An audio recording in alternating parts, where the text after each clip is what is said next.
Hey everybody, welcome to another episode of Creators. Yeah, I'm actually gonna. Ryan, we're live. Oh, we had frozen Ryan right there. Oh, he's back. Oh, he's frozen again. That's how we're gonna start the show with Ryan frozen. We had frozen Ryan right there. Oh, he's back. Oh, that's how we're gonna start the show. Somebody's got. Let me feedback. So whoever's got that, if you're going, yeah, awesome. Thanks, guys. All right, thank you everybody that's shown up here so far tonight. We still have Mike the Investor to join us, and he's going to meet us after work. We have Ryan en route to his house, so he's probably going to change his appearance in a few minutes. We also have Dustin here as well. We have from Logical Finance. We have Bin Chen from Bin Chen. We have Troy from Troy Lee Jackson III. And myself, Rick from the Helpful Entrepreneur. And as I said, we're waiting for Mike the Investor to also show up. And we also have Ryan Giffen, who is en route where else? Ryan Giffen. So I'm going to start off with the questions tonight. Everybody that's here, please throw any questions you've got. We're all creators. We're all here to learn, to have fun. So please throw any questions that you guys may have for us along throughout the night. Probably go for just over an hour tonight. So we will have to try and keep close to that time if we can. So we're going to try and rotate through. So Dustin, let's start off with you. When did you start your channel? So started my channel in September of 2019. It's kind of hard to say now for 2020, but so 5-6 months ago. Got it. Ben, how about you? October 2019. So about like over 3 months now. You're a newbie. That's amazing. Good. How about you, Troy? I started in December of 2019, so about a month ago. All right, you are a newbie. Wow. And Ryan and I started about a year ago, more or less. Right, Ryan? Started about a year ago. Yeah, I was actually. I know it was after my 30th birthday, because after my 30th, my wife brought me on a trip, and I was like, I run out of excuses not to do it. So in March, it was probably April or May, about that. What about you, Rick? Right. I started mine. I started my channel in December, but I posted my first video in January. So yeah, this is my first year anniversary. Yeehaw! Wow. So, hey,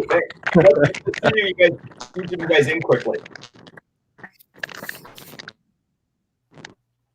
Sorry, I'm getting some feedback or something. Yeah, I'm getting feedback too. Some gargling going on. Yeah. Well, that's strange. I haven't heard that one before. Where is that coming from? Persevere. Hopefully it'll just go away. What city are you guys located in? I'm in Little Rock, Arkansas. Got it. Ben? I'm in New York City. Troy? I'm in the Chicago area, Streamwood, Illinois. And we know that Ryan is in South Florida. Maybe he was the culprit. Sounds like it. He was gargling. That was what in his Tesla. He must have been gargling. That's what was eating some chips or something. That was a weird sound. All right, guys. So next question. What's the main reason why you started your channel? So I'll go first. Main thing that I wanted to do was kind of twofold.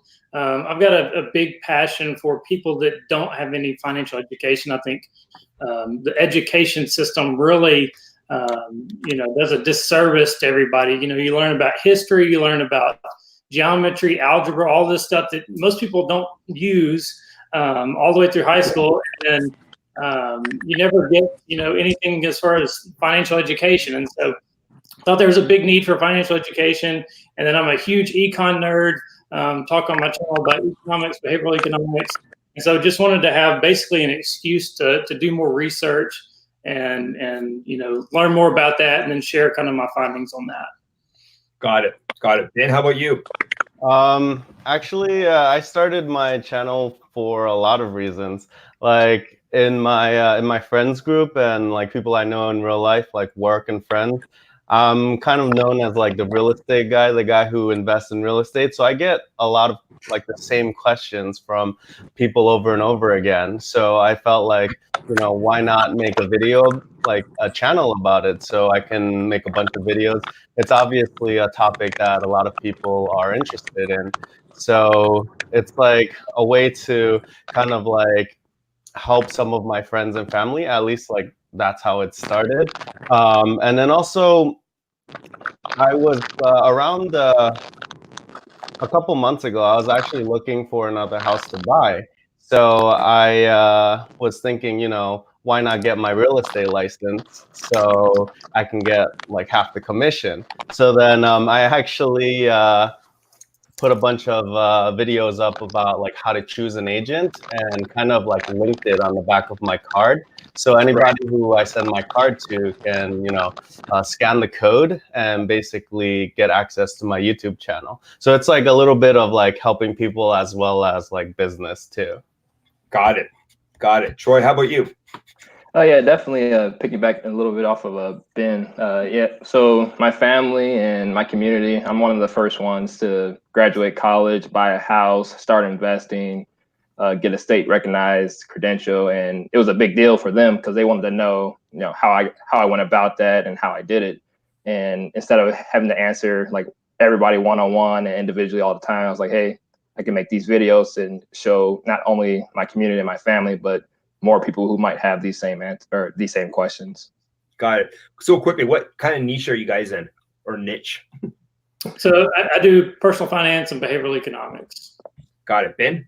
So I do mostly real estate videos, but I also want to do some personal finance stuff in the future. Got it. Troy? I really enjoy the personal finance side of it, but I think it's starting to morph. I'm trying to find my identity. It's starting to turn into a personal development with like a focus on personal finance. Good for you. Good for you. You guys find you're doing a good job at building up a community right now? I don't know that I have actually, and part of that is my own doings because I get interested in a subject and then I dig into it, and then my goal is to at least post once a week, and then the weeks just go by fast. And so, I'd start reading about something or digging into a specific subject, and next thing I know, I've got to rush and try to put together a video, and then, spend 15 minutes on the thumbnail and all that. And so I think as far as my channel has been since I've started, I've kind of jumped around to different areas. Something will come up, I research that, and then post a video on it. And so I think what I've seen from other channels that has been really good is when you can stick on a consistent theme or have like a series or a concept that kind of flows through your videos. I think you get more traction and build a better community like that. And so that's one thing that I've kind of struggled, and I know that's my own doings. Good. Ben? Yeah, I mean, I'm just starting out, so I don't really have that big of an audience right now. But, I'm meeting a bunch of cool people, just like watching other videos. They're watching my videos. We're going back and forth commenting. You do build like a sense of community. Actually, a couple of days ago, I actually met up with somebody who subscribed to my channel. Like, we just started talking through YouTube comments, and then he was like, "Oh, I'm in New York right now. I just moved up here. Do you want to meet up?" So we went and got a cup of coffee, and we actually it was actually a cool experience because when I met him, he was like, "I feel like I've known you for so long now, even though we've just met for like 2 minutes." Like that felt really cool to me. So that's really cool. Awesome. Troy, how are you? So definitely agreeing with both of you guys, and I've seen some people pop in here. I think Minds in Motion and Gen X investors. I actually just connected with them today, and going off of that, I think finding my identity in the community has come from checking out other people's channels and watching their videos and commenting and having them comment back to me and saying like, "Hey, this is what I'm doing. This is how it's been helpful." With personal finance, I tend to get stuck in the little rabbit holes of like, I'll start watching debt payoff videos or savings videos or minimalist videos. So that's been tough because I know there's specific niches in those. So just trying to find a specific niche for myself, I'm not really sure within personal finance. So I think that's why I'm sticking broad at the moment. Got it. Did anybody inspire any of you guys to start your channel? I don't know that anybody specifically inspire me. Until you actually get in there and start creating videos, I'd say, woefully underestimated the number of finance channels that were on YouTube. You know, you see the big ones, the Graham Steffens and Nate O'Brien and some of those bigger channels, and I knew about those. And I really underestimated, you know, the smaller creators and just how many were out there. But I think I initially started thinking that there was and I think there still is, but I thought there was a big gap that was missing, where there wasn't these creators out there. But it's good to see and you know, have the community of the smaller creators as well. Cool. Ben? I think you know, I watched a lot of these types of videos, like the big guys like Graham Steffen, and I really enjoy Meet Kevin's Meet Kevin's channel as well. But Yeah. they're both kind of based out in California, so I haven't really found any channels that are based out on the East Coast, and I feel like real estate is so different everywhere that I wanted to make something like for myself too. Good. Troy? I haven't had any specific, I guess, inspirations. I do like a lot of the smaller up and coming YouTubers, because it's really surprising for me to see somebody, you know, who has been on YouTube for maybe a year and they're gaining traction, and you see them growing from video to video. Yeah. I remember watching Graham Steffen when, I think back in 2017, before he got a big following, and I thought like, oh, that's pretty cool. He's authentic, and you know, he was relatively small at the time, and it's cool seeing someone grow like that. Yeah, it's pretty cool to see him, how fast he's like hit the exponential curve and just taking off, eh? Definitely. Pretty crazy. And before I forget, everybody that's here and watching this, you know, check out everybody else's channels tonight. Get out there. I mean, let's build this community. Subscribe if you find that their channels are of value. Go for it. Just do it. And if you want to be a future guest on Creator Talk, make a comment on the side if you're doing a live stream right now and put it in caps so we can see it easily. Just say, hey, love to be on a future show. If you're watching this afterwards, you know, make a comment below. Same thing. Just, you know, say, love to be on a future show, or reach out to Ryan or I on Instagram. That'd be great. So what is the most favorite thing that you guys like doing working on your YouTube channel? So my favorite part of the whole process is just doing the research. Like I said, that was a big reason why I started the channel, is to give me a legitimate excuse to spend hours, you know, digging into research, looking at studies and just digging into more. And so my favorite part is researching, coming up with the ideas and the material to present on a video. My probably least favorite part is the hours and hours of editing, which I didn't anticipate when I started the channel. Yeah, no kidding. Ben? You know, my favorite part is like staying up all night editing. No, I'm kidding. My favorite part is really like the learning process. Like, I like starting new things and like dabbling with a bunch of different things. So like just starting out, like, you know, absolutely nothing. You just like kind of throw a video up, and then like to see your own progression over time, you know, that's definitely my favorite thing. Like every single like video or two, you kind of like try to improve a little bit, and just like the self-development, I feel I like that a lot. Yeah. Yeah, I agree with that. No, yeah, I definitely agree with that, Ben. My favorite part is definitely the growth and the progression part of it. It's pretty cool going from my first video to my most recent one that I put up, to see like I've changed a ton just in I think I put up 14 videos so far, and I've changed a ton just from that first video, just from learning how to speak to a camera that doesn't talk back to you, makes no emotions, to trying to be personable and blink and make eye contact with, you know, the imaginary people behind the camera. And so that's definitely a fun part for me. Yeah, did you guys have problems listening to yourselves at first and watching yourself on camera? No? Dustin shaking his head, no. I mean, that was shocking to me. I was watching, you know, Graham Steffen videos, and I was like, that's so easy. Anybody could do that. And then just shocked at how I didn't post the first video I did. I posted the second one. It was just as bad, if not worse, than the first one that I did. The camera was out of focus. I was, you know, and stuttering, and it was awful. It's just, I've left it up, and I don't know if I'm going to leave it up forever, but I've left it up for now just so I can kind of reference back and just see how far I've come, even though I don't feel like my videos are where I want them to be right now. But it's amazing how far you come in a quick amount of time, especially once you get started. Wow. Ben, how about you? Do you feel that you progressed or regressed? Definitely progressed, but it's still kind of hard to like I still take like maybe like 45 minutes of film. Like I film for 45 minutes just to get like a 9-minute clip. So it's kind of still hard to like collect your thoughts, and when you're trying to like just talking right now, I said so many times, I said like so many times. So stuff like that I tried to cut out. So just getting used to talking to a camera was like the weirdest thing. I think in my first video, just looking at the camera was so hard. I remember staring at it and just trying to talk because everyone says you should look at the camera, so it feels like you're talking to your audience. But while I was doing that, I can feel like my eyes like getting dry. Like oh crap, I forgot to blink. Yeah.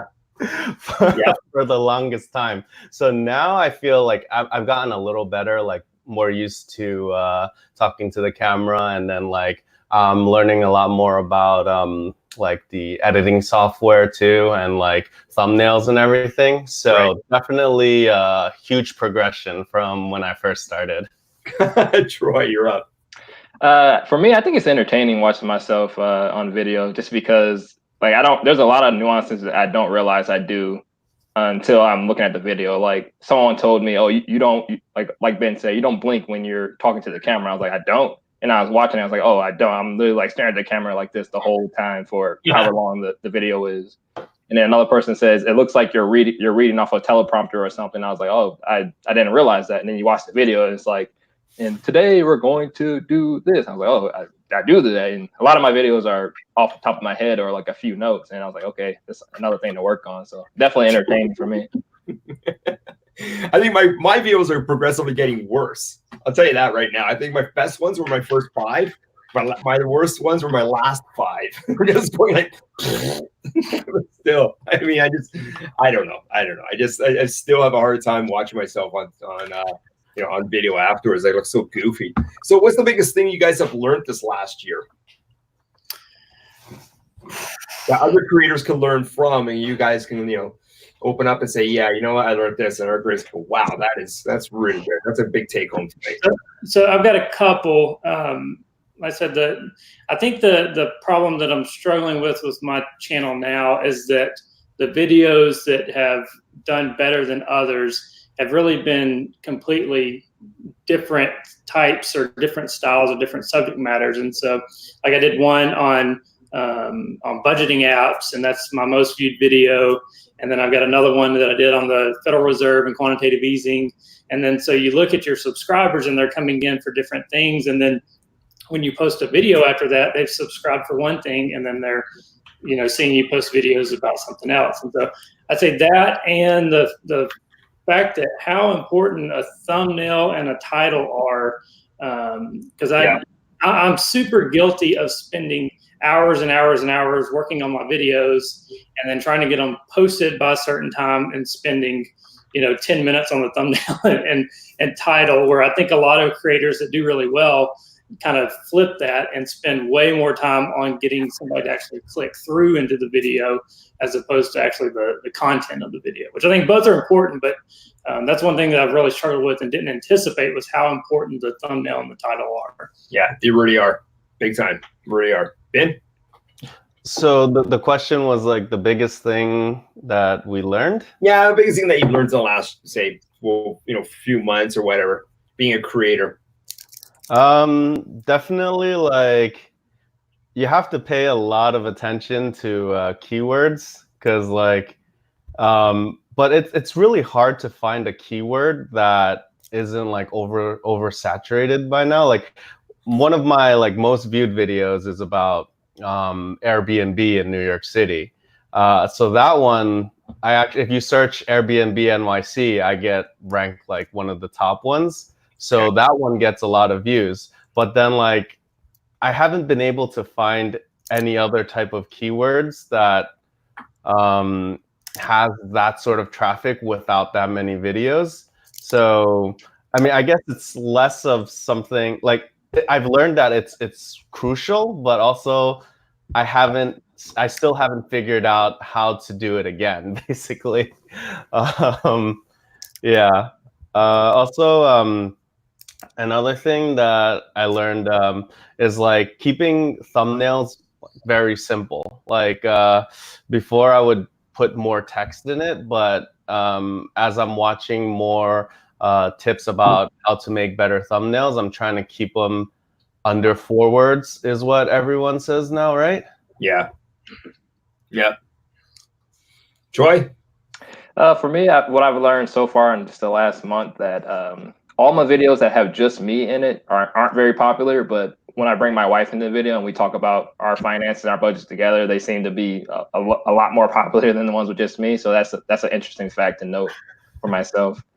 And learning how to do thumbnails was a big thing for me too, because my first video didn't have a thumbnail, and I pushed it through Facebook a little bit, so it has some popularity. But I think without a thumbnail, it wouldn't have been as popular, or wouldn't have been as enticing to click on. Yeah. So how do you guys go about promoting? Do you guys promote any of your videos or your channel in general? Do you guys go about doing that? I do some. I've got a decent TikTok account, and so I promote some on there. And then I also use Instagram. I've got a really small Instagram page and promote through there some. Ben? I actually saw that TikTok video that you put up. That was really funny. I think it was like the funniest TikTok moments, I think you made a video on, right? Yeah, that was was post from my TikTok account, yeah. Yeah, go check it out. Go check it out, everybody. Yeah, it was really funny. I really checked that video out too. I thought it was pretty cool. But yeah, I don't really promote right now. Like I don't really promote my videos or my channel, but I saw a really interesting video recently by a person named Shane Hummus. He was talking about when he first started to get his first 1,000 subscribers, he would purchase ads for his videos, and then basically like for the ads he would target similar channels to him, but he didn't use the ads. He said something about not using the ads to actually promote the video. It was to tell basically YouTube's algorithm like who would be interested in your type of topic. Now I don't know if that's true or not, but I kind of want to test it out maybe in the coming months, because like YouTube, from what he says, YouTube doesn't know what your content is, and it takes a while for YouTube's algorithm to figure it out. So he said that streamlines it and makes the process faster. So that's definitely something I want to try. Interesting. Other creators, check that out. Troy, you're up. Sorry, what was the question again? I don't know. I've already forgotten about that. Which one was it? Oh yeah, about promoting your channel. Oh yeah, promote the video. Okay, yeah. So speaking to what I was saying earlier about pushing my first video through Facebook, I do a lot on Facebook through just my Facebook friends and the community out there. I found it interesting. So after I promoted my first video through just my Facebook feed, it seemed like every other video I tried to promote through my Facebook feed would either find its way pushed down everybody's timelines, because it didn't seem like many people were watching it or clicking on it or liking it or commenting on it versus the first time I promoted it. So I guess everybody was already tired of me after that first promotion, or I don't know. So. Interesting. So have you guys had a negative comment yet? Oh yeah, I have, for sure. Yeah. Yeah. What's that? How did you handle it? Most of the time I just respond to them. I did one video. Robinhood got fined recently. I knew that Robinhood's execution quality wasn't very good, but I never really looked into it. And then I saw that they got fined based on their execution quality reporting. And so I really dug into it, found that they're getting rebates from their execution venues that are probably a significant multiple of what other broker dealers are getting in the industry. And so I did a video on that and had somebody come in and say that I was, every broker dealer gets fined, which is true. But that wasn't really the point of the video, was calling out every broker dealer's fine. So responded to that, and I've gotten a few others here and there. On TikTok, I get negative comments daily. I mean, dozens daily. Respond to some of them I just let them go. Yeah. How about you guys? Ben, Troy, comments yet? I don't think I've gotten a negative comment yet, so I don't know. For me, I'm hoping for negative comments, because at least I'll know. How are you going to respond to it, Troy? I'm just gonna be like, hey, thanks for letting me know. At least I know I can get something I can improve on. Like that one person might not like something, but 10 other people might not like that either. So I'm happy for negative comments, because it helps me get better either way. And they're watching the video obviously too. The thing that blows my mind about the negativity is, so with a small channel, what you see most of the time is it's 100% thumbs up. Everybody likes it, and then I feel like you kind of made it a little bit when you start getting downvotes on your video. One day I kind of took it personal, but somebody went through, and I know it was one person because it happened all in one day. They went through, and I had, 15 videos on my channel at the time, and they disliked every single one of them. It made me so mad. And my mom, she actually watches all my videos too. She called me after it happened. Who did that? I was like, I don't know who did it, but that was probably the worst thing that happened on my channel so far. That same thing happened to me, actually. I haven't gotten a negative comment, but back when I had like 4 videos, someone just went on all 4 of the videos and just hit a thumbs down, but they didn't say anything, so I have no idea what happened. Yeah, no negativity for me yet. But if you guys were to give a new YouTuber some advice, what would it be? Somebody starting out their channel tomorrow, what advice would you give them?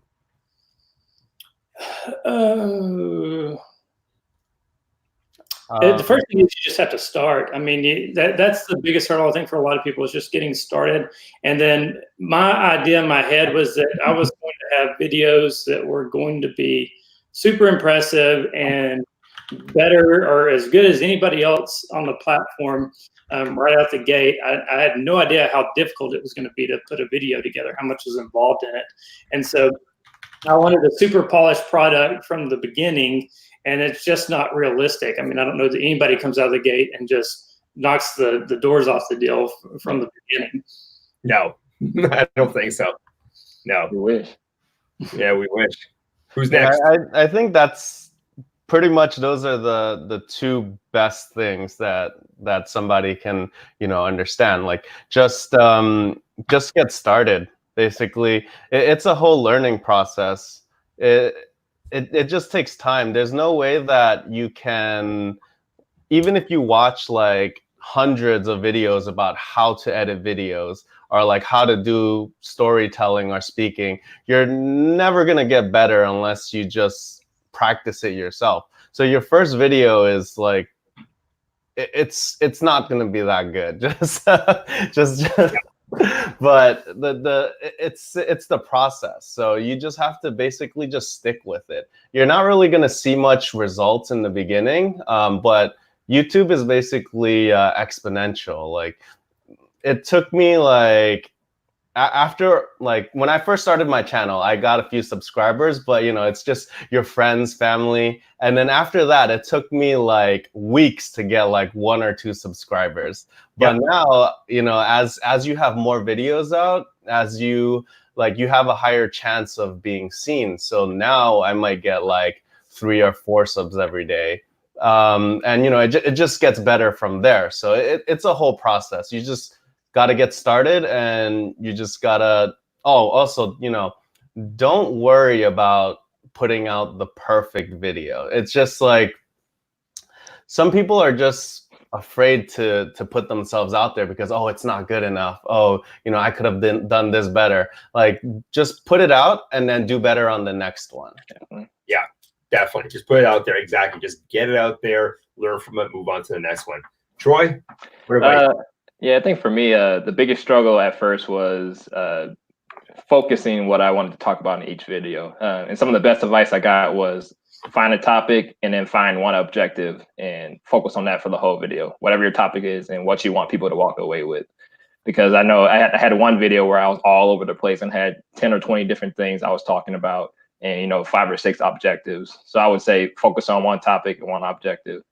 And then lastly, don't be afraid to promote yourself, because at the end of the day, you know, YouTube is a platform to promote whatever your message is, and it's your platform. Your channel is your platform.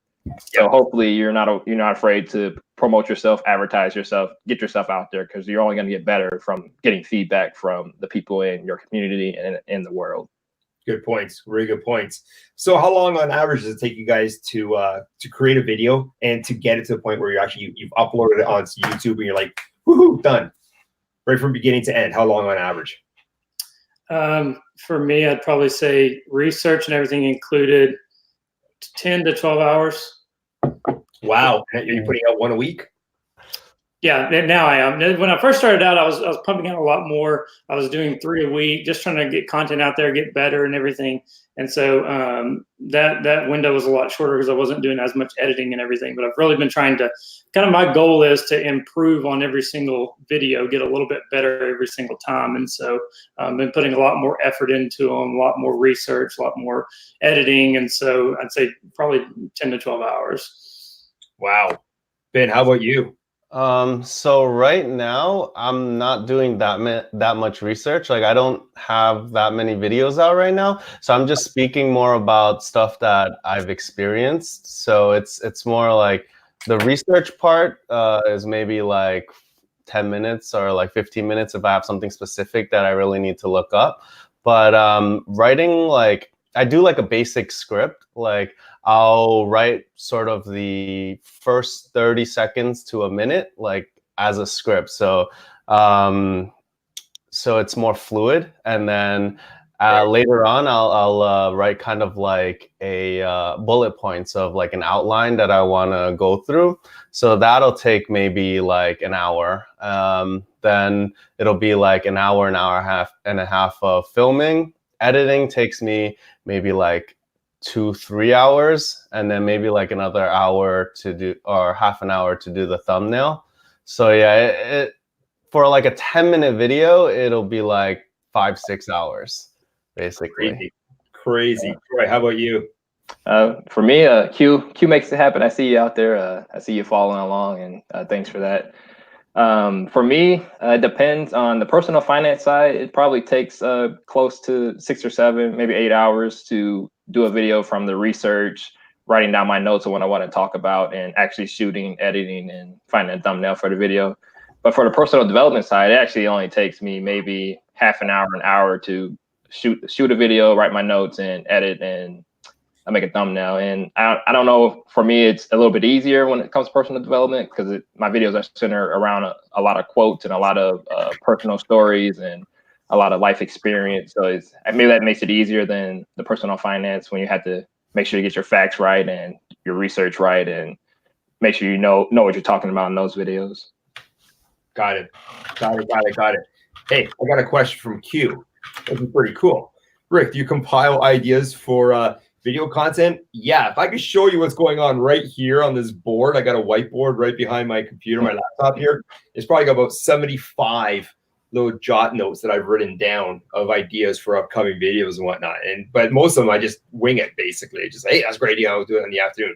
Do you guys find the same thing, or do you guys spend all the time researching, or do you guys just, like, when your idea is happening, do you want to do that right away, or is it something you just put on a whiteboard and get to it later on?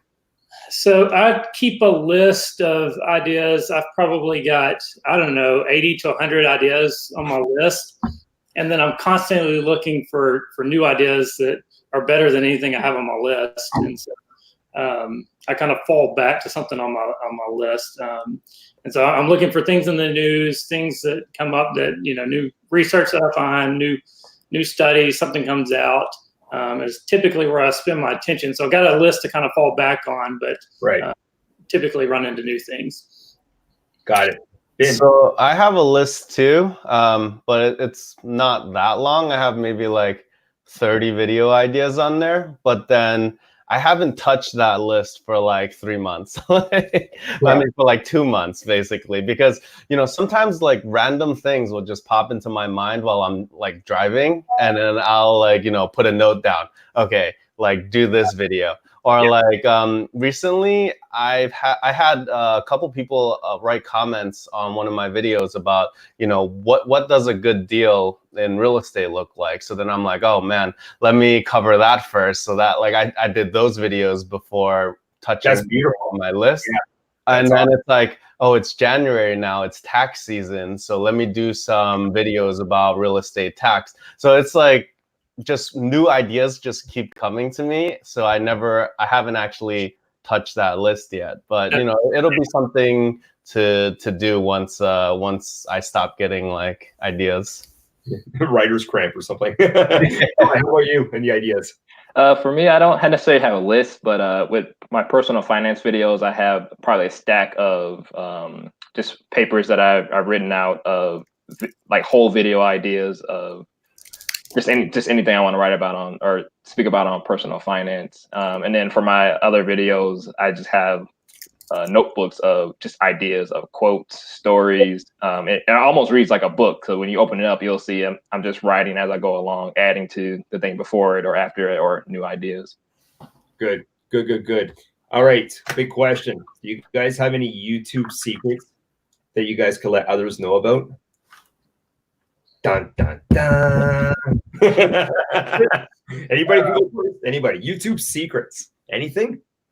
Creators know that are watching this. So one thing that I've been doing is there's his name's Matthew Kobach. I'll type his name in the chat, but he's the head of social media for the New York Stock Exchange.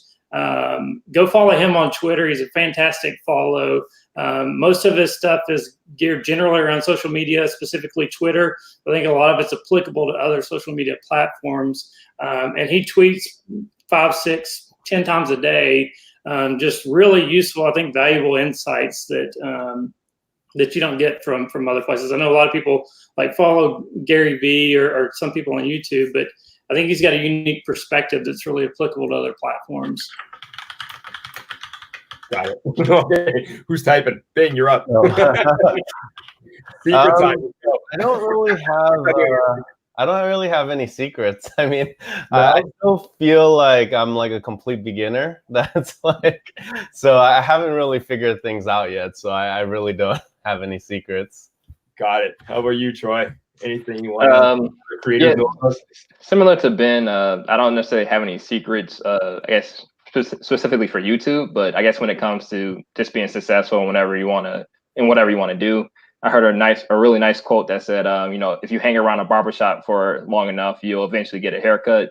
And I think that's a good advice or secrets for other YouTube creators. If you hang around your niche, whatever, long enough, people will start to follow you. They'll see like, oh, hey, look, Troy Lee Jackson III, he's commented on logical finance videos or Ben Chen's videos because let's see what he's about, you know. And I find that very helpful as I've gotten a couple subscribers or a couple people to check out my channel just from watching other people's videos, commenting, asking questions, and just being around.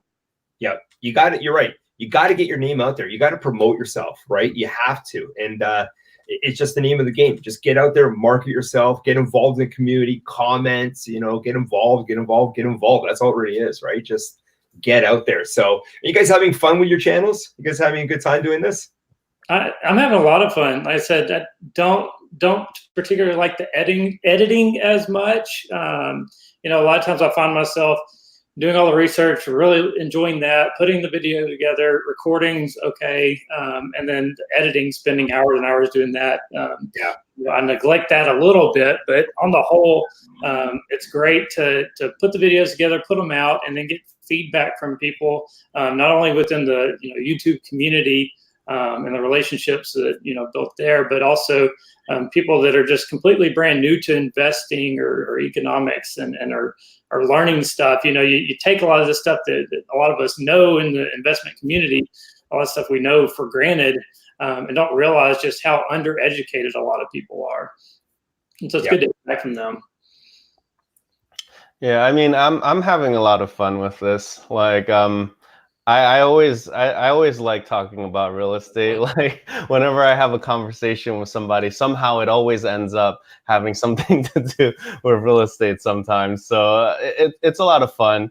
And then also, I find that like when I make a video on a certain topic, I'll get comments from people all over the world about that specific thing and how it's different in their country. Like I've gotten people from like Australia commenting, oh, you know, the rules over here about this are like this. And then people from like Singapore, Australia, or like even different states. So I find it fascinating, like just learning more about this sort of stuff and how it's different in other areas.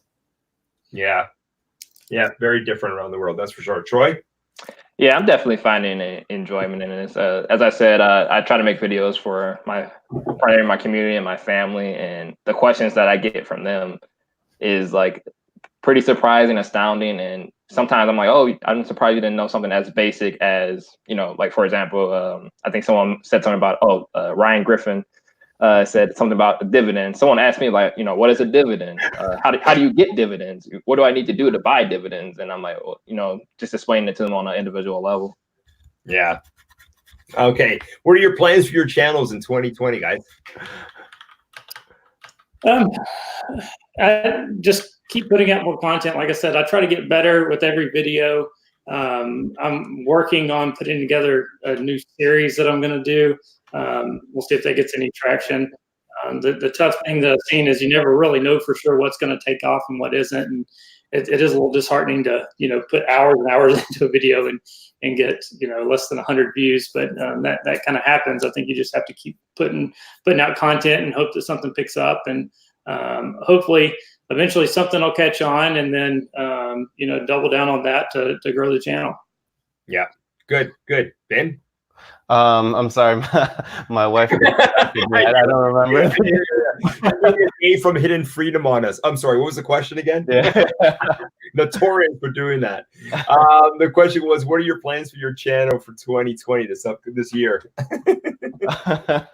Okay, so this year, I mean, I'm gonna strive to just keep putting out like 2 videos a week, and you know, just try to improve on like everything, like overall. Just I feel like I can improve in some way on every aspect, like in terms of editing thumbnails, editing the videos, like putting in more B-roll, basically to like keep people's attention. Also improving, just basically speaking, like having my having the like what I'm saying like flow better, basically.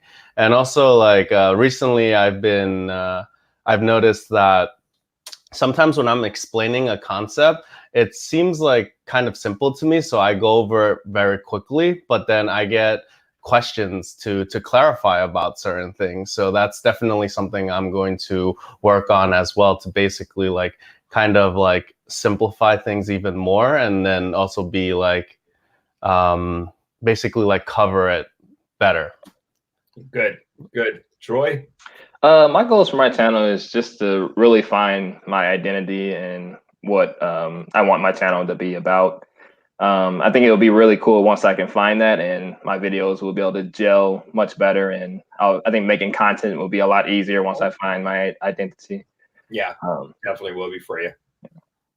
Okay, so what are your bigger goals then? Not just like what you're planning to do for 2020, but what are your, you know, the bigger picture? What's the bigger picture of your goals for your channel? Say like a couple of years from now. Say what's the big enchilada that you're thinking about? For me, I think I want to have a channel that not only has a good amount of subscribers, but also has a lot of engaged subscribers. And so I've seen some channels on YouTube that, you know, they may have 2 million subscribers, then they post a video and a week later it's got 10,000 views on it. And then other channels, they, you know, have 50,000 subscribers, and then within the first 24 hours, they got 50,000 views. And so I think just to have an engaged subscriber base ultimately is where I'd like to be. Yeah, agree with you on that. Ben, what do you think? I mean, I definitely, my goal is to grow my channel to you know, if I can be like, get to like 1 million subscribers, you know, that'd be great. But yeah, that's basically the goal, to grow. And then also I want to use it to help me with my real estate business, like because like I said earlier, like I recently became an agent, so I feel like video is a way to get people, like to allow people to get to know you a lot better before even meeting you. So that's definitely one of my goals as well. And also just to like basically just to help educate people on real estate, because people, like, real estate is a very tough thing to get into, because the barrier to entry is a lot higher, and I feel a lot of people lose money because they jump in without having the necessary education first. So I definitely want to like help people as a whole, like not see it as such a scary thing, because it's a really great investment, but like someone's uncle or something lost money once and then they'll never touch real estate again, like kind of like that, just to spread information. That's one of my goals too. Good. Troy, how about you?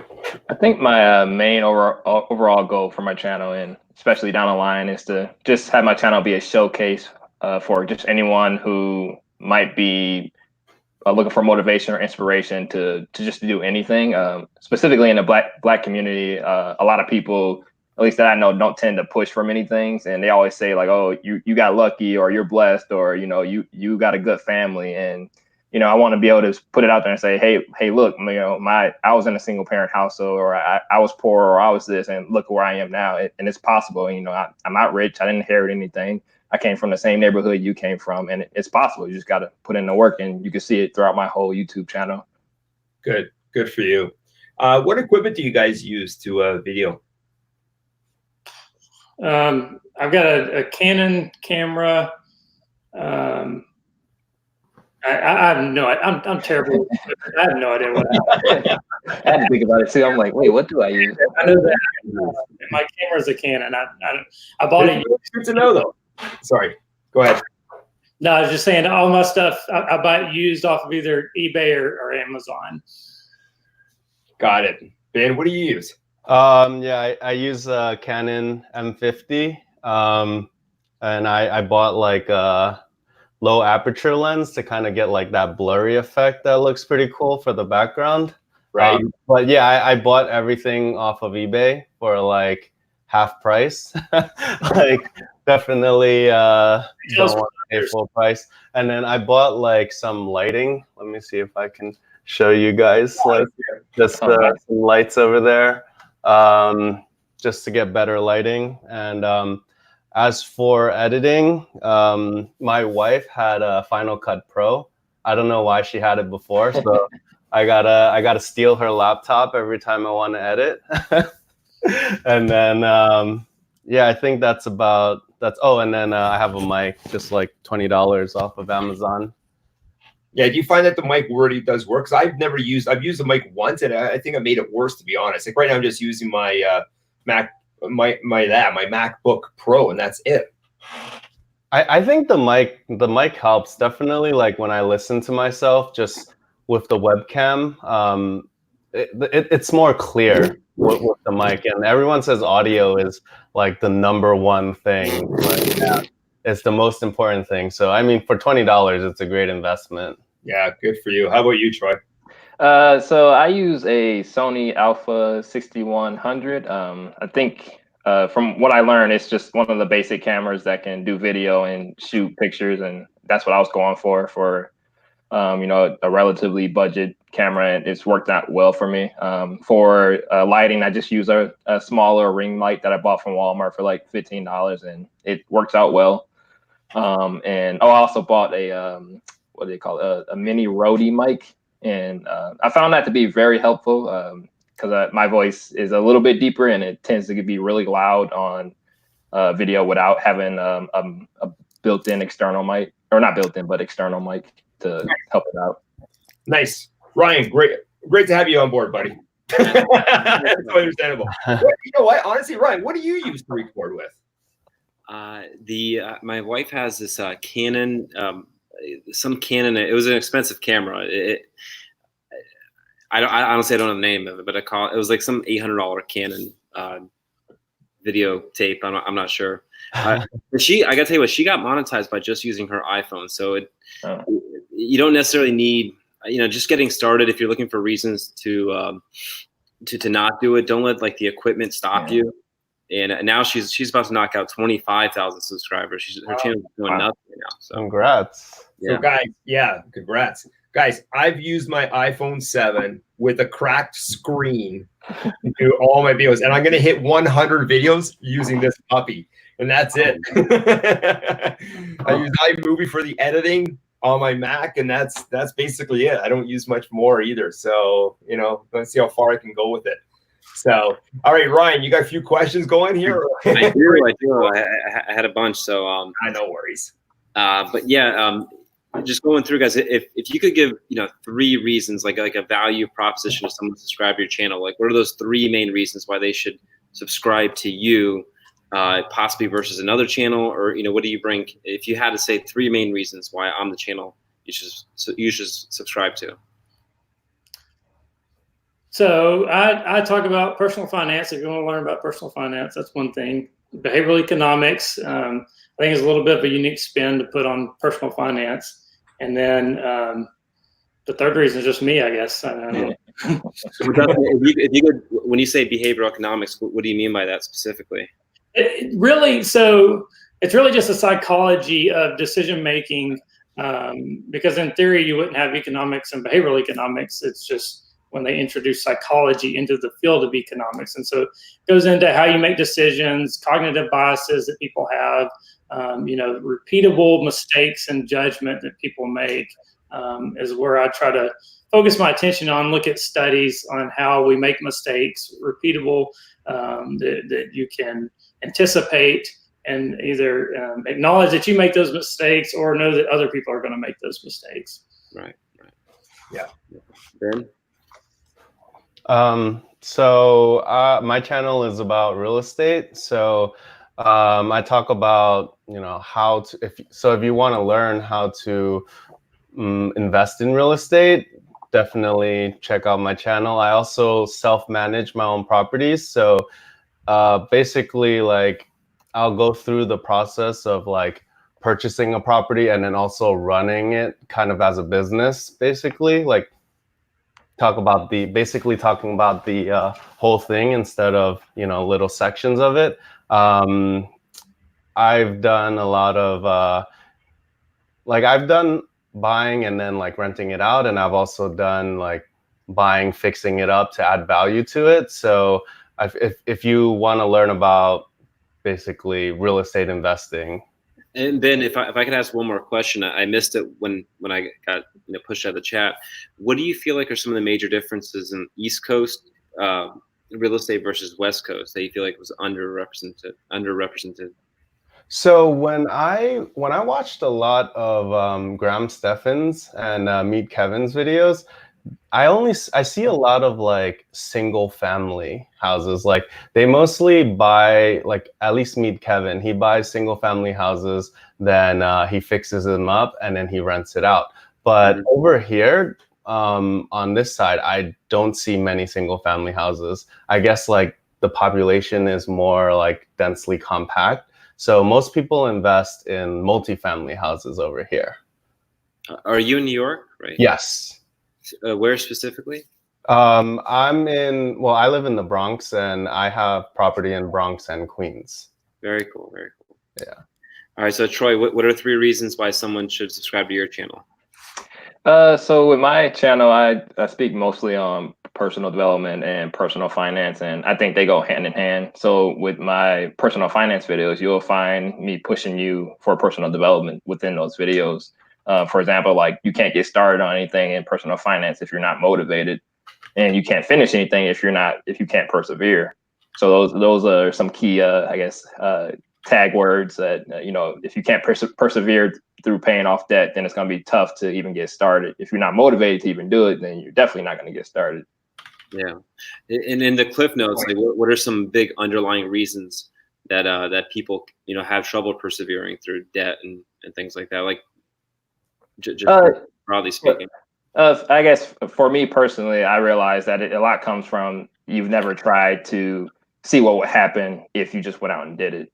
You know, for like one of my stories that I use is, you know, I have a basketball background. I played basketball in college, but during my high school years, I tried cross country for the first time.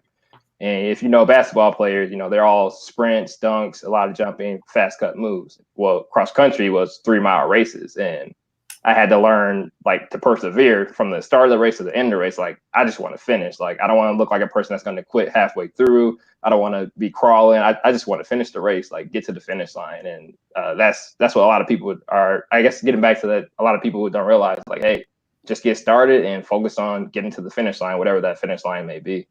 Yeah. Very cool. Very cool. Cross country is a tough race, man. Yeah.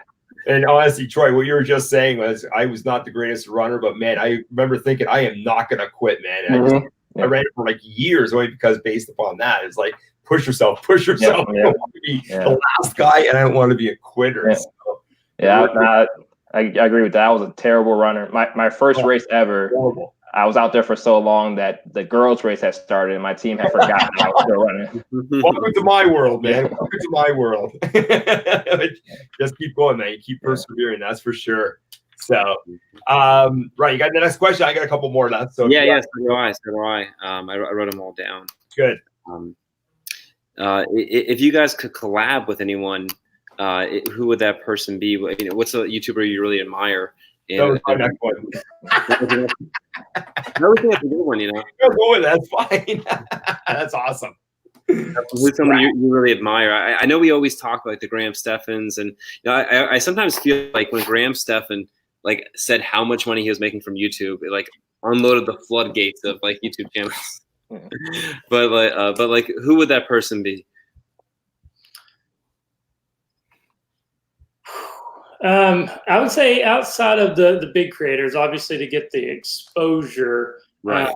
I would say that the one person I think is really killing it right now, and it wouldn't fit in perfectly, but I think Gen X dividend investor is probably, as far as the small creators go, is doing as good a job as anybody right now. Ooh.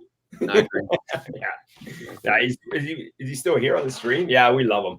He's doing amazing. What about you, Ben?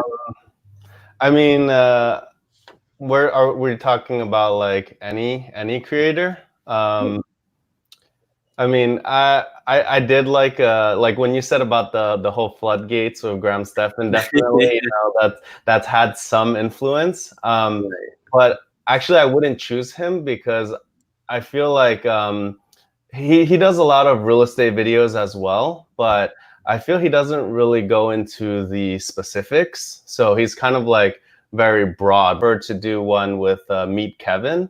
He's also another real estate YouTuber, but he actually does a lot of videos where he goes to the houses themselves to basically give you like how it looks like inside and walks people through like the entire process of like tearing something down and doing the renovation itself. So I definitely want to do that as well. I'm actually looking for something to buy right now. So I'm going to be doing some videos about me going to tour houses. But over here, a lot of the houses are occupied when they're selling it. So I don't know how people are going to feel like me just walking into a house with a camera and filming everything. So we'll see how that goes. But I really like his style. So definitely something that somebody I would want to collab with. Make Kevin's awesome. Actually, did you know Rick did a one of his other shows with the gentleman's last name is Weiss. He actually did a live stream. Meet Kevin came on his channel. Yeah, they got his first one. It was one of his first top videos too. I mean, earlier videos. So yeah, Zach Weiss, great guy. But yeah, it was amazing. he persevered him. He just kept approaching him and whatnot. And friends with him, and he did a live stream with him. Yeah. Really nice guy. Really, really cool. If you guys ever get a chance, Zach Weiss, go check out his channel and check it out. It's an earlier video of his in the early year. So excellent answers, guys. Ryan, you're still up. Yeah, Troy, who would you collab with? For me, it's I would love to do a collab with Q Makes It Happen. Oh man, I checked out a couple of his videos, and it seemed like we have a lot of things like personally in common. It's like I'm finding it weird. I'm like, oh, I see another bit of his video. I'm like, oh, another thing in common, another thing in common. He just talked about how he does cross country in high school. I'm like, oh, okay, this is oddly weird that he has similar personalities. I would love to pick his brain and figure out. I guess echo a little bit. Mike, turn off the volume. Okay, yeah. So I'd love to pick his brain and just see, because I know he's been in the YouTube game for about a year or so now, and just see how he got going and how he keeps himself going. No, yeah, Q is one of my favorite channels, man. And his whole development. Do you follow him on Instagram too? I just started following him on Instagram. Yeah, he's got me. He'll go around. He goes around. I mean, it's part of his channel too, but he collects change. And like every day he does like an Instagram story, like he found like 26 cents, he really values like every penny. So I started doing the same thing, but he finds change every day. I can't find change like him, but Mike, welcome to the stream, brother. Mike, awesome, buddy. Can you guys hear me okay? Yeah. Can you hear us okay? Oh, sorry I'm late, man. I ended up having to close tonight, man. So I was off at Yeah, I can hear you guys good. It seems like it's a little lagging a little bit, but I can hear you guys pretty good. Probably it could be lagging. Don't worry about it. We either do one of two things. We can actually start all over again. So that's 1 minute ago. Or and all you guys can just pretend, well, that was a great question again. Pretend I never asked it the first time. Or we'll have to get you on another upcoming show. Okay, how's that? But hang around. So but yeah, Mike, the question we were asking, if you just want to hop in, if you could collab with any YouTuber besides me, who would it be?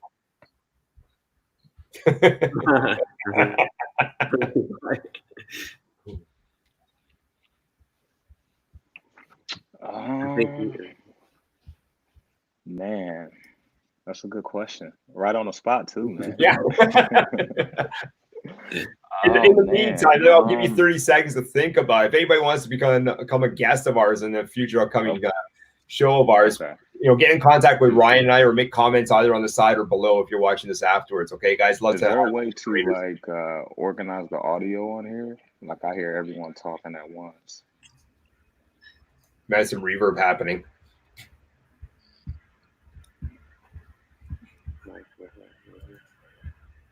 All right, you know what? In the meantime, Troy, there you go. Okay, let's make it happen, Q. Get in contact. That's what this is all about. Connecting creators, creating the algorithm's really starting to like Q too. His videos just out of nowhere are popping up, getting lots of views. So nice. His message is really coming across. It's funny. Have you guys had the experience where a video will sit for a while and then like 3-4 months later it'll start getting a lot of views? Has anyone else experienced that? Mm-hmm. Yeah, my biggest video, like 2 weeks in, had 100 views, and then now it's over 9,000. Wow. It just got picked up, I guess. Just got picked up. I actually got 2 collabs for you. So, okay, hang on, guys. Listen to this. On Tuesday, I hung out with, I did that with Gil, and then the next morning at 8:30 in the morning, it just shot up. Like we only had like, I don't know, it was like just under 100, I think it was, views. And then it just shot up over 1,000 it was over in an hour. It was there. And then it was finished after an hour, like 9:30 finished AM. So 8:30 to 9:30, pow, 1,000 views, and then it was gone. How does that work? I have no idea. No idea. I'm sitting there crying, no, don't go. The almighty algorithm. So yeah, I don't know what happened. I really don't. So I was sending a picture to Gil. I'm like, I can't believe this. Look at this. So yeah, there's some mystery behind the algorithm. That's for sure. If anybody knows about it, let's talk about it on our future Creator Talk show. That'd be great to know more about it. So it really does work. I think it's ever changing, but still, you never know. So Mike, who would your collab be, man? My collab would be, besides you, Ryan, it would be Q and Quest the Fire. For sure. Oh, there you go. Yeah. And honestly though, I mean, it would be a lot more people. I mean, honestly, I'm open to collab with honestly anyone. Like I'm a creator, you know, so that's what we do, create content, you know, and try to vibe off of each other. So honestly, I'm open to anyone, honestly. But I have been trying to collab with Q. We just been kind of playing tag. So trying to finally get a chance. I know we're busy with our schedules and him with the newborn and everything like that. So shout out again to the new family edition and everything like that. Q has a newborn as well? Well, I think he just had a kid recently. Yeah. I also just had a kid as well. Wow. Same here. Yeah. Mike, As well as you too, man. Go ahead, man. Yeah, I could have sworn you're going to say PPC Ian looking at your investing style. I mean, I thought we was just kind of looking at people we personally knew. Yeah. I have connected with him on Twitter and everything like that, but I don't know him personally. But as far as, you know, what I know, he's a great guy, but that would be awesome. So, I mean, he follows me and I follow him on Twitter. So you never know what may happen. Yeah. If I could throw in one more question, just because, you know, we're all talking about it here. We're all building our YouTube channels and we're not full-time YouTubers. What are some tips and tricks that you could offer to the busy YouTuber that, you know, works a full-time job, has a family, and wants to grow this side hustle? What have you guys learned as far as scheduling, just any kind of life hacks that you've been able to create to blend this into your life as seamlessly as possible? And start with Dustin. Yeah, I would say we're gonna start with Dustin. We'll work it around. Oh, yeah. You're welcome. Go ahead, but I don't know that I've figured anything out yet. I mean, I think probably the biggest thing is when I first started, I was spending a ton of time doing very small edits that I think nobody was noticing, and so I've tried to either, you know, set it up where it automatically does some of those edits, or just forget like the small little things, moving all the words in specifically, spending too much time on the minor details. And then I think just as far as recording goes, I've tried batching and like trying to record 3 and 4 videos at once. I can't do it. I have to stick one at a time. And so I'd say just do bullet points instead of writing out a full script. And so you can just kind of talk and you're not trying to hit your words exactly, which I've done that before. That saves time on recording. And then if you can save time on recording, then you're saving time on editing as well. Dustin, you have such a great ability. Like you talk like fast, but like it's so smooth, and like you feel like, I don't know, the way you articulate your words in a fast manner, I feel like I can never do. It's very smooth. Is that one take usually, or do you cut them up? Or oh gosh, no, it's like one sentence at a time. I mean, it's I'm terrible at it. I don't know why, but when I first started out, I was awful at saying ums and likes and stuttering over words. But no, I try to cut it out, and I've gotten to where I can see the patterns in Premiere and see exactly, you know, the spaces I need to cut out, because I've gotten quicker at that. But no, I cut it all out, and so sounds a lot more impressive than I actually am. You were mentioning in your last video, and maybe one other little quick question that'll help. You listen. How do you listen to YouTube audio at 1.5 times, like you do the Audible book?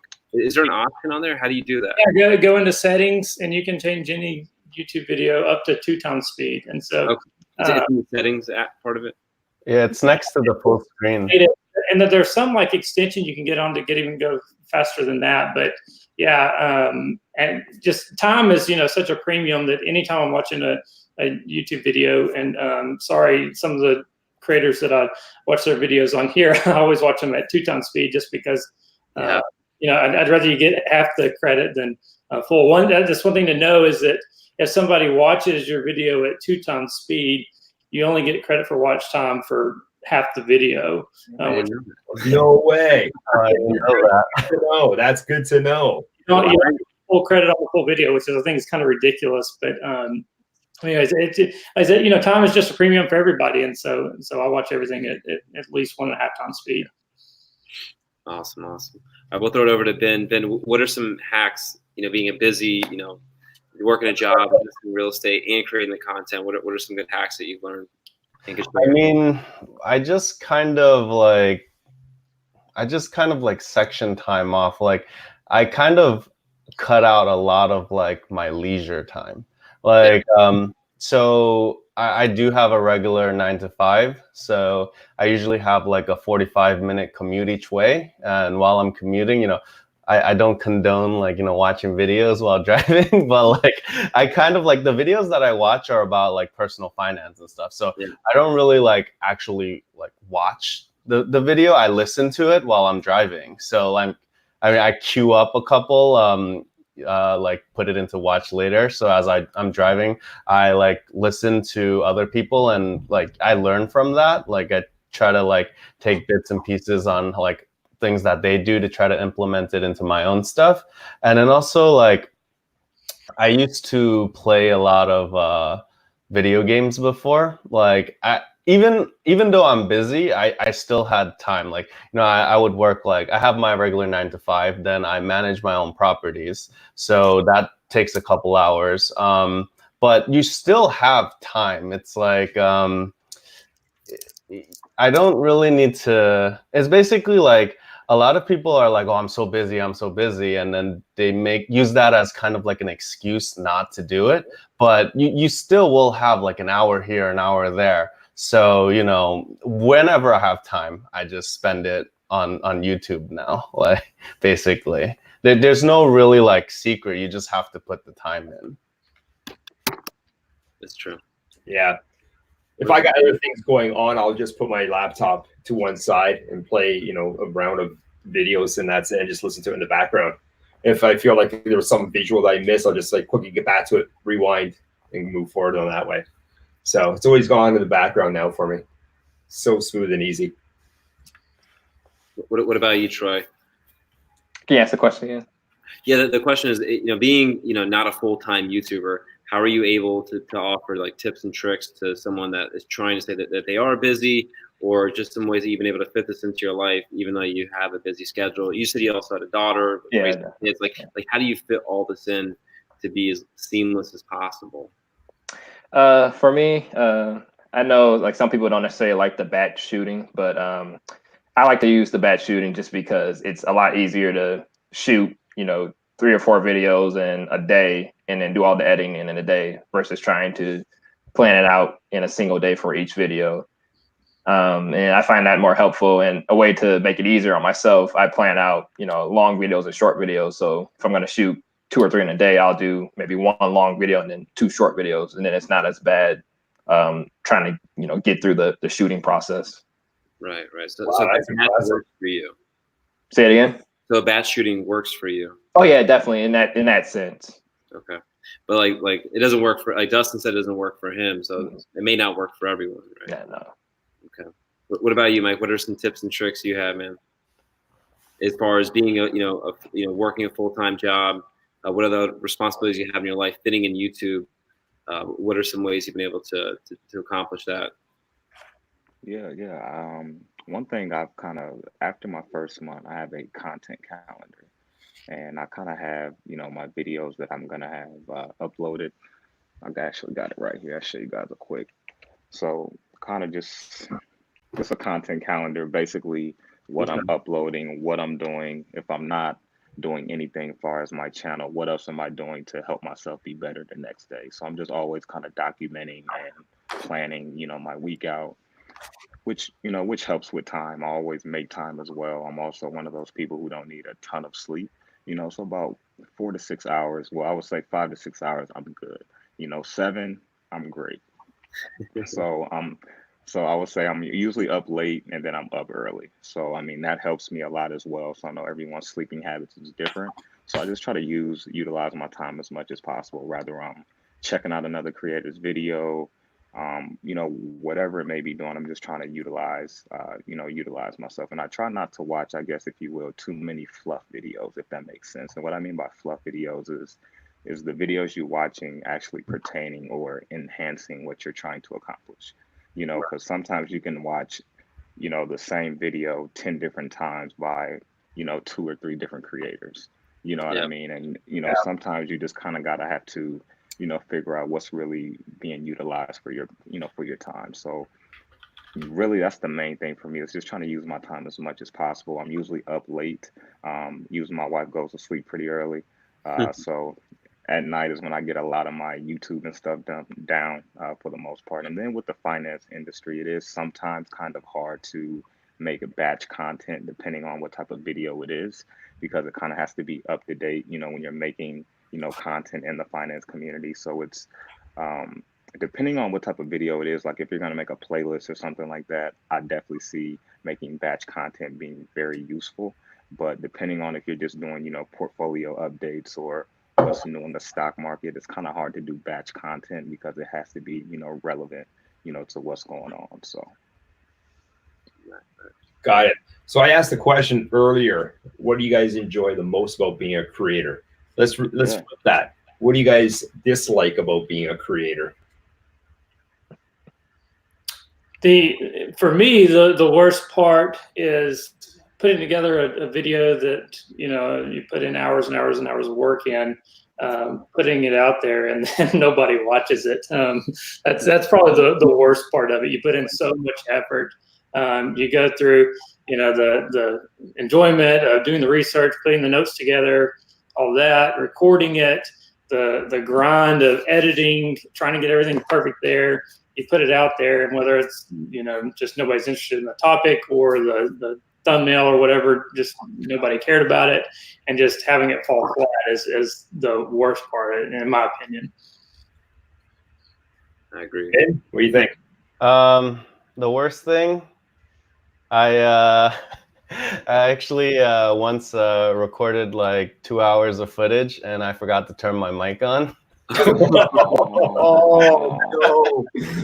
So I've been there, man. Like the worst thing that's happened to me. Just like you make like some sort of mistake and realize that you just wasted a bunch of time. But it's pretty much like the same thing. You spend so much time and then like now someone doesn't get to watch it, like that sort of thing too. It's pretty much a very similar. Wow. Troy, what about you? I think for me, the worst part about it is, like, for some of my friends, it's hard for them to somewhat support me because my channel is not sexy enough for them yet. And I think that comes from like having a lot of views or having a lot of subscribers. And I know a lot of having high subscribers and high views helps for some people. They see, a popular video, like, oh, I want to watch it because it's popular. But that's tough on people who are just getting started, because like, hey, the video might be good, but someone's not going to watch it because they don't think it's popular based off of views or subscriber count or something. Yeah. Mike? Yeah, I would say the one thing I may dislike the most would just trying to really figure out how the algorithm works for the most part. It's just really trying to figure out how this thing works. And then right when you maybe figured it out for a week or two, it changes. You know what I mean? So it's that really just trying to figure the whole system out. There's so many elements and components that, go into the YouTube community when making your videos. And I look at it as kind of like, if anyone, makes anything, you don't have to be a chef in the kitchen, but someone probably has something they're really good at making, and it's kind of something you do that's special that makes it that good. So if you're going to make that, you got to have every key ingredient to make it that same way every time. And that's how I look at your YouTube videos. You got to make sure you have those components intact, like a routine. As far as example, your title and thumbnail should all be coinciding, be cohesive with each other. Then you have the rest of your metadata, which is your tags, your description. Mm-hmm. All that should coincide and match. And the more you give the algorithm, the more you're actually telling YouTube not only what the video about, but what your channel is about, which also helps promote your channel and video. So just really trying to figure out how everything works for the most part. But I mean, I wouldn't say I dislike it. It's more of a love-hate because you need that challenge, so that's how I kind of look at it. Yeah. Got it. Hey everybody, Q, great job subbing on with Troy there. Yeah. Everybody check out, everybody that's on the stream tonight, go and check out their channels, but definitely do it. Let's all connect here. Check out. If I can plug one other thing, probably one of my favorite things overall, like creating community here, is Gen X has an amazing Discord, which I'm not sure if anyone here is a part of it. The Discord chats are very popular. Like, I know Financial Education, like, he has a Discord that he charges like monthly to be a part of. And I mean, I challenge anyone to be a better investor than Gen X, or make better content relevant to that. But you have access to someone with so much great knowledge and a great community. And just for example, I'm going to meet with my accountant next month just to go over the tax season. But he made a suggestion to that look into like my son and my kids are actually part of like my wife's content. I can make them an employee of the YouTube channel and start funding their Roth IRA. Their Roth IRA tax sheltered at 2 weeks old. Like I can, like I would not have even thought this, but like just the community with it. But like his Discord, long story short, that's just some value to me. But like his Discord's all day, people just talking different ideas. It's really cool. And I know the community is a big fan of him, but his Discord is really worth. He's got about 500 investors in there already. It's something really cool to check out. Definitely worth following. Yeah, guys, strongly recommend it. Get in there. So, guys, what else would you like everybody here to know about you guys? Either you or your channel. Anything that we haven't discussed tonight? I've got a couple things. One, not sure how many of these people watching have actually checked out my channel, but in the process, like I said before, I've kind of struggled with creating content in the past, kind of jumping around in different areas. About to launch a new series. It's one reason why I've stopped posting multiple times a week and gone to once a week. I've come across some really interesting research. I'm hoping to post a video on Monday about it.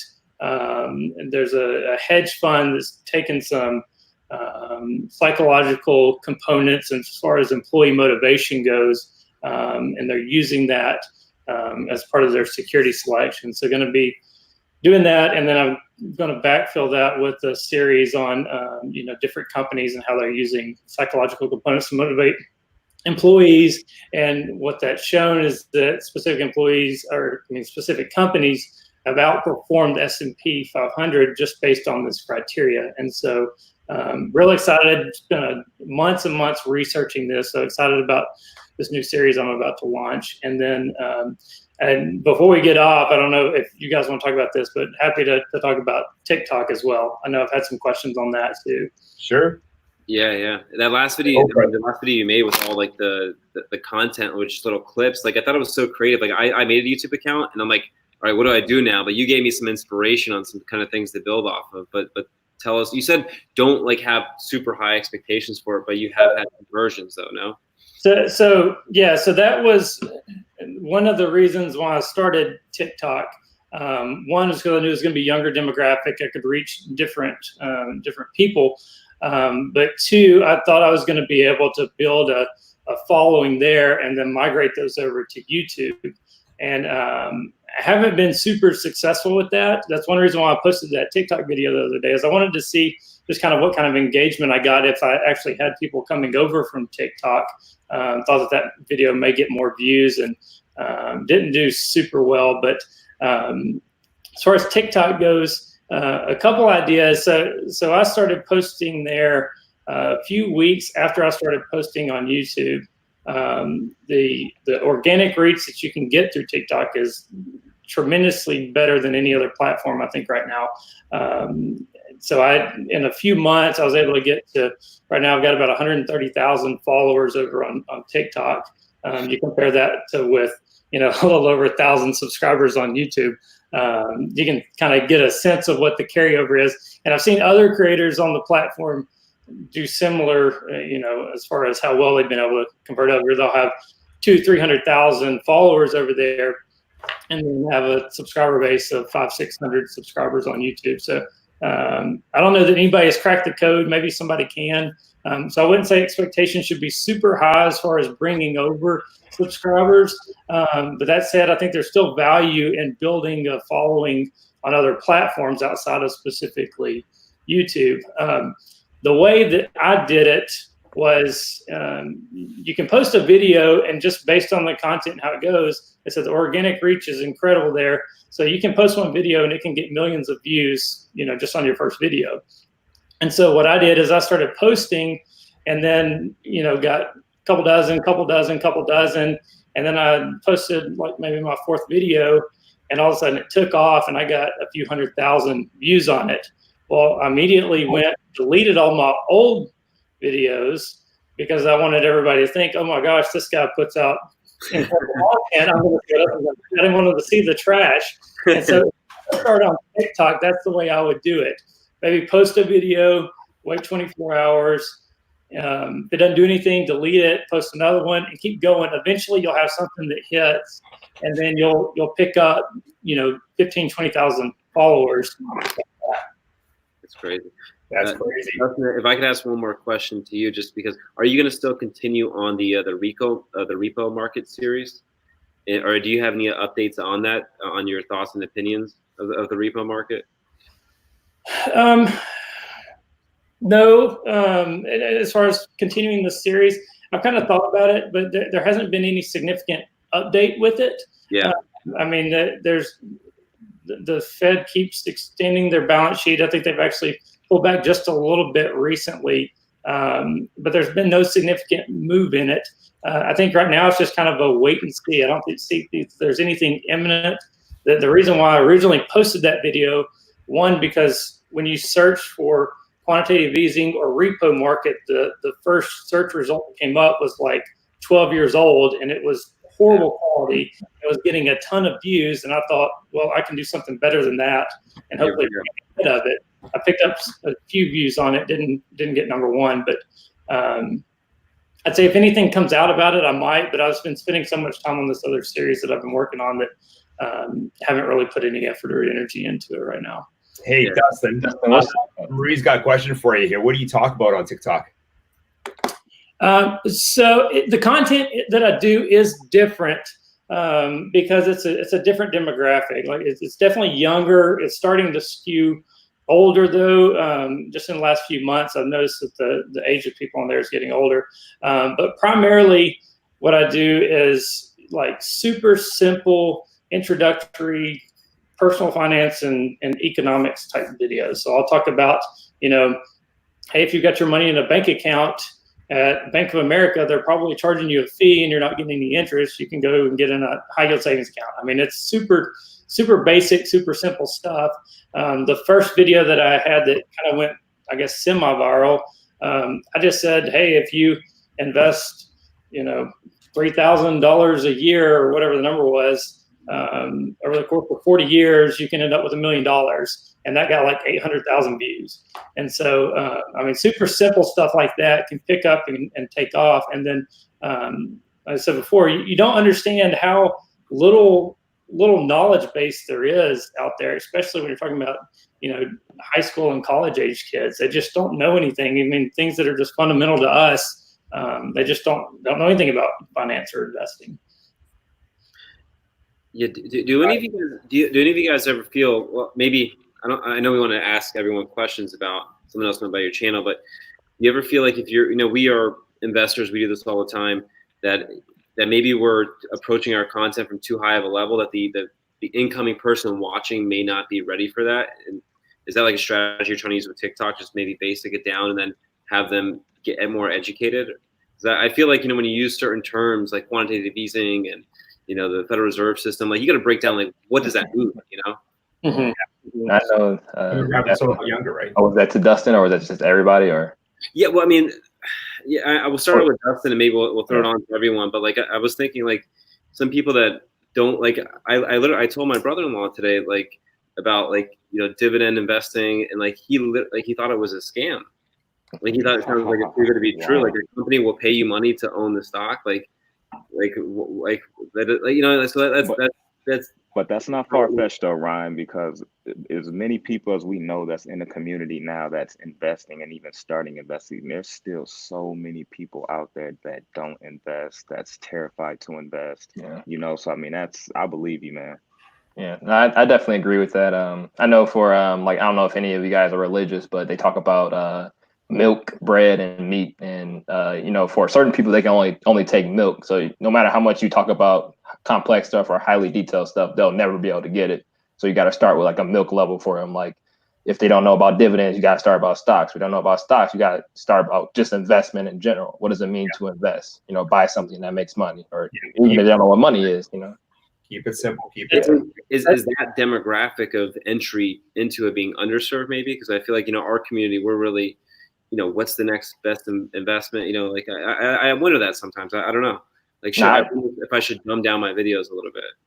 I think so. I think like for my plan with being a new YouTube creator, my first video I started with just the basics of like accounting. Like this is what an asset is. This is what a liability is. This is what net worth is, and going from there. And then as I talk about that in more videos, I can get a little bit more detailed. Smart. Yeah. From my experience, what I've seen is, particularly on TikTok, which is where I've gotten some traction, is I post a video and say, a compound annualized growth rate of 6 or 7%, and I'll get dozens of comments freaking out saying, my bank doesn't even pay 2%. You're making up these numbers. And so that gives you a concept of, kind of understanding that these people have. Because Dustin, as a professional, that's what you work in, right? You made that whole video about financial advisement and actually all like the fraud in it too. Like I thought it was so cool how you talked about what a definition of a con man was, a confident man. Mm-hmm. Like how you have to be careful who you trust. So do you still work? Is that still your background that you do for a profession, or?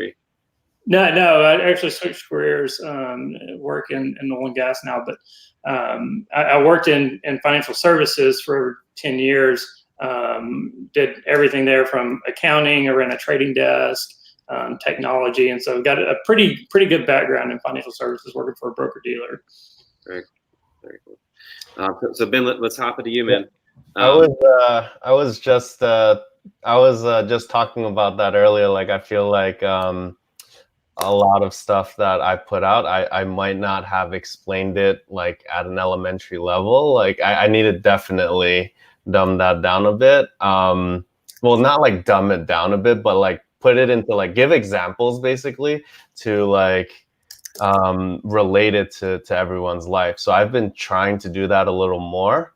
Like my previous video was about like real estate write-offs, like write-offs that you can get for rental income.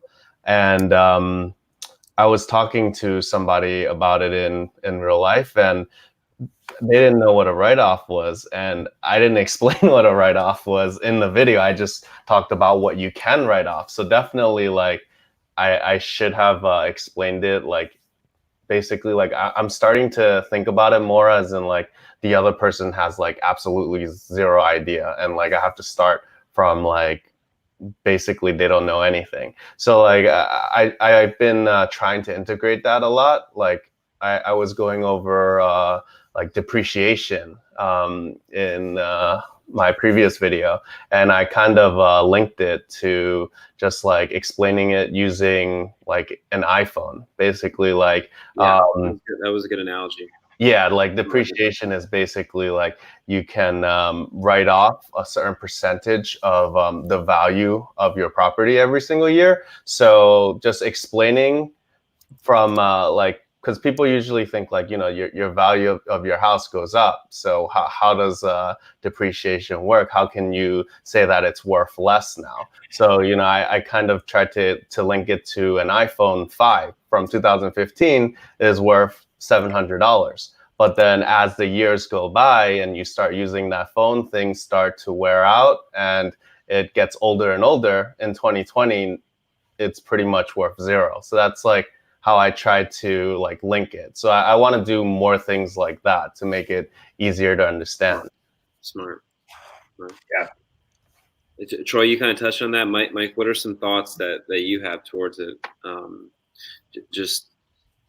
It should, like for example, I see a lot of these videos like how to invest your first $500 or just kind of how to get started, and those videos do very well. So there is a big appetite just for newer investors. That market's underserved. Is there anything you try to do with your content to try to make sure like someone that's brand new, never heard of building a dividend portfolio, you try to touch on that in every video, or I was in education before, they call it like scaffolding, like like giving examples, because some people don't even know what a dividend is. Right. And I would say, I don't know if I've really said it in every single video, but there are certain key things that I do mention about dividends to kind of make people familiar on. Once they hear the term more than once, they're kind of like, okay, what's dividends? What does that mean? Or sometimes how I may put it in a sentence.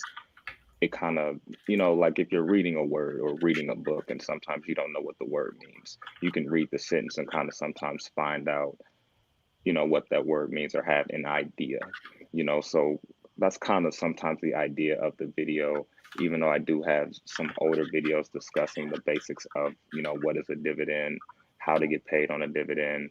I also break down how many dividends I'm getting paid every single month. So at some point, I kind of think it comes around a full circle as well, depending on when the person sees your video for the first time. Is it, you know, the beginning of the month, the end, the middle, and depending on what type of video you're putting out at that time, I think also resonates with them also. Because I think if we do a good enough job, you know, for their opinion, you know, they're going to look at other videos that we have, you know, and I think that's where, you know, when you make playlists come into, like speaking on some of what you were saying, wondering to dumb down some of your videos. I think as we grow our knowledge, we still should put out, you know, content like that for those viewers that's been traveling with us this whole journey. But not only that, we should still make other videos, you know, for other people that's maybe coming along, you know, on our journey as well, that's newer investors. Because I think we're always going to have newer investors coming along watching our journey. So I think we should always make sure we have, you know, content for them. And that's why I try to make certain videos in a playlist. So that way, if they are looking at my channel, they can always find that, you know, the basics of it, you know. So that's kind of what I try to do on it. Yeah, I agree. Interesting. All right, guys, it's been just over an hour and a half. Wow. Sorry. That again went by so fast as always. But yeah, let's just start wrapping it up. If anybody in the stream here has any questions, let's do the 5-minute warning for all of us here. So throw them out there. If there's anything else you guys want to say, Ryan, if you got any more other questions for well, Mike came late. I just wanted to touch on, you know, Mike, we were asking other people their big goals for 2020. You know, where do you see your channel going? Anything new coming to the channel? What are your aspirations for this coming year? Yeah, goals definitely to be monetized for sure this year. Well over, you know, 1,000 subscribers, and the watch time is definitely picking up, you know, very fast. So the goal is to be monetized. I have been working on building my website since last year, to be completely honest. I've just been kind of on the back end a little bit and trying to really figure out, you know, how do I want to do everything and, you know, get things out strategically. So that will be coming out this year.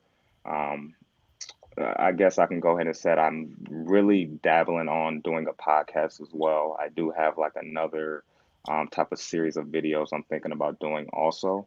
But, you know, there's a lot of things I have in the mind, but for me, I just feel like you have to accomplish certain things, or certain things needs to be done before you try to do too much, you know, and that's just kind of what I'm trying to do, is just establish a few things first and then start to go into some different lanes. So I do have some other things that will be coming out. Monetization is a goal. I really don't have a goal for subscribers. As I said before, I'm not putting a limit on it, you know, however big the success train goes, you know, that's what we're going to rock with and keep it moving, you know, and just try to, you know, impact everyone positively, whoever comes in contact with, you know, me, the channel, and anything I support, you know. So that's really the whole concept for 2020. I have my investing goals as well for 2020. But yeah, just getting monetized, and really, once I get monetized, figuring out how the monetization works, you know. So that's really my main, you know, goal as far as the money side when it comes to monetization for the YouTube channel for 2020. Yeah. Good for you, Mike. Good for you. Anybody else? Anybody else want to say anything before we start closing it down? All right. Then I guess not. Right. You got any more questions or anything else you want to say?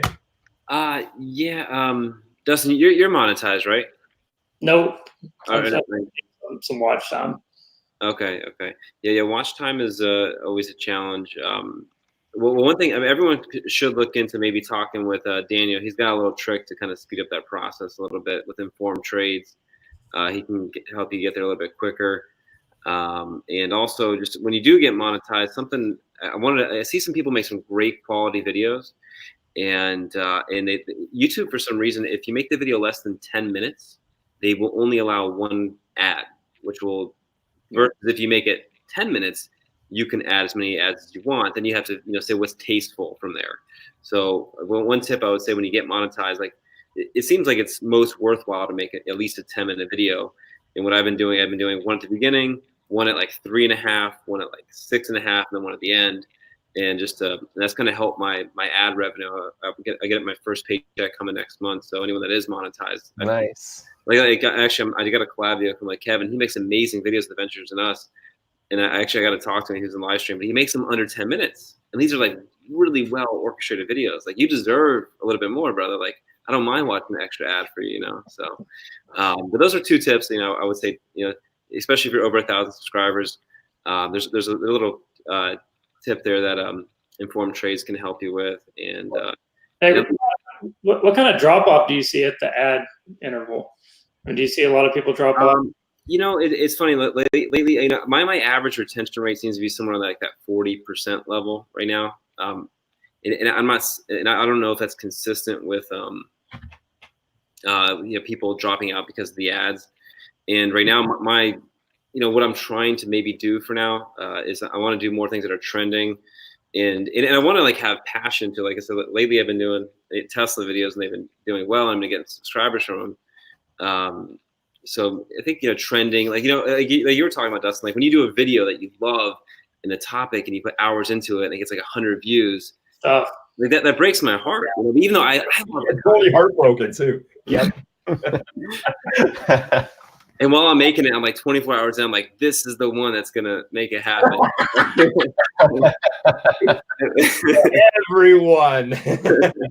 Everyone. So yeah. Ryan, quickly, you mentioned that, I didn't know that about YouTube. Your video should be at least 10 minutes long for you to be able to have multiple ads in there. So Dave's got a question here. Like, are you manually placing those ads? Yeah, I keep on bothering Dave in his videos because I think he's making great videos. Like, he did one, like, such a great analysis dissecting the VTI ETF versus the VU ETF. Probably something a lot of people that are really, like, deep about investing in ETFs, shopping them out, want to know. It was a 20-minute deep analysis, and it had one ad at the beginning. And I don't think he's hitting the selection. I let YouTube place my ads, but they give you 3 options. They say one at the beginning, one in, and then one at the end. And I just think the work you put into this, as a small YouTuber, it's worth putting more ads in there. And I do believe that when you have monetized videos with more ads in them, YouTube is a business partner with you. They're more likely to push that video with you. So I think ads are good for the creator content as far as actually seeing some money out of it and promoting that video to a broader audience. So I should actually get on the Discord chat and talk to Dave before his next video.